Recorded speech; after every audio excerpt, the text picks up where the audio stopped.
Human-centric tech, there's a lot of talk about AI and bias in AI, inclusion and diversity and so on. So what's the role of us as human-centric technologists in that situation? Do we just say, sorry, you're going to lose jobs, you have to live with it? Or do we have a broader responsibility to the problem?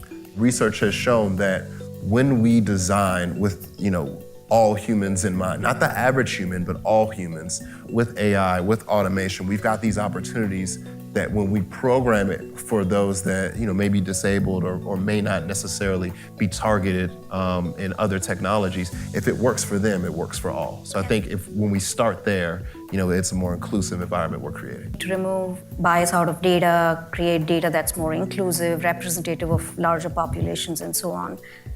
But is that going to be sufficient to create human-centric tech? You can, I guess, get to a point where we can train computers to have good judgment, but do you really want a computer to give you your diagnosis? We're going back to medical school and nursing schools and PA schools to, add more empathy. Not that it wasn't there, but to actually look at the patient, not the diagnosis. Maybe we can train, our future computers to do that. I'm going to say, why not?